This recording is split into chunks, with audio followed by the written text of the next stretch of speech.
રાજ્યમાં HMPV વાયરસને લઈને ભયનો માહોલ જોવા મળી રહ્યો છે। આરોગ્ય વિભાગ તેમજ સિવિલ હોસ્પિટલમાં રોગ સામે લડવા પૂરતી તૈયારીની શરૂઆત કરી છે। નવસારી સિવિલમાં HMPV વાયરસને લઈને ટેસ્ટિંગ કિટનો ઓર્ડર અપાયો છે। આઇસોલેશન વોર્ડ તૈયાર કરવા સાથે અઠવાડિયામાં શરદી, તાવ અને ખાંસીના કેટલા કેસ નોંધાયા તે જોઈશું આ રિપોર્ટમાં। ચીનમાં હ્યુમન મેન્ટેન્યુમો વાયરસ HMPV ના કેસોમાં વધારો થતા દુનિયાભરમાં ખળભળાટ મચ્યો છે। સોમવારે ગુજરાત સહિત ભારતના 4 રાજ્યોમાં આ વાયરસના 6 કેસ નોંધાયા હતા। આ વાયરસના તમામ દર્દી બાળક છે।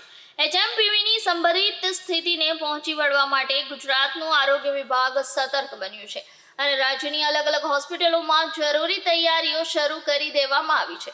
અમદાવાદ, સુરત અને વડોદરામાં આઇસોલેશન વોર્ડ શરૂ કરી દેવામાં આવ્યા છે, ત્યારે નવસારી હોસ્પિટલમાં પણ આ વાયરસની સામે આઇસોલેશન તેમજ ઇમરજન્સી વોર્ડ શરૂ કરવામાં આવ્યા છે અને છેલ્લા 15 દિવસમાં શરદી, ખાંસી, તાવના 50થી વધુ કેસ નોંધાયા છે। દક્ષિણ ગુજરાતમાં સુરતનું પાડોશી શહેર નવસારી હ્યુમન મેન્ટેન્યુમો વાયરસથી અસરગ્રસ્ત ન થાય તે માટે આરોગ્ય વિભાગ દ્વારા સાવચેતીના પગલાં લીધા છે। નવસારી સિવિલ હોસ્પિટલની વાત કરવામાં આવે તો અહીં ડોક્ટરોની સંખ્યા, દવાનો પૂરતો જથ્થો, ઓક્સિજન માટેની વ્યવસ્થા તેમજ HMPV અને RT-PCR ટેસ્ટ માટેની કીટનો ઓર્ડર આપી દેવામાં આવ્યો છે। છેલ્લા 15 દિવસથી શરદી, તાવના, ખાંસીના 50થી વધુ કેસ નોંધાયા છે, જે સિવિલ તંત્રના કહેવા મુજબ નિયમિત કહી શકાય છે, જેમાં કોઈ મોટો વધારો કે ઘટાડો કે ફેરફાર નોંધાયો નથી। હાલ સિવિલ હોસ્પિટલ નવસારી ખાતે HMP વાયરસ અંગેનો એક પણ કેસ નોંધાયેલ નથી।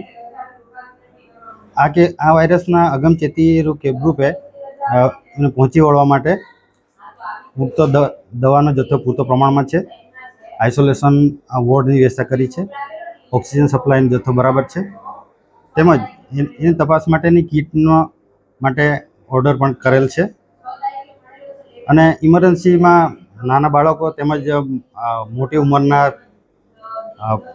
દર્દી આવે તો એને સારવાર માટેની વ્યવસ્થા કરેલ છે।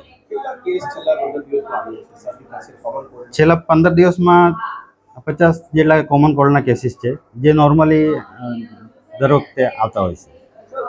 સોશિયલ મીડિયામાં એક ખોટો મેસેજ જાય છે કે લોકો પેનિક થાય છે, આપણે શું કહેશું? ના, વાયરસ આ વાયરસથી એટલું ડરવાની કંઈ જરૂર નથી। એની અગમચેતી જ આપણા જરૂર છે એના પ્રિવેન્શન માટે। એટલે બહુ ભીડભાડવાળી જગ્યાથી થોડું બને ત્યાં સુધી સોશિયલ ડિસ્ટન્સ રાખવાનું। ઓકે।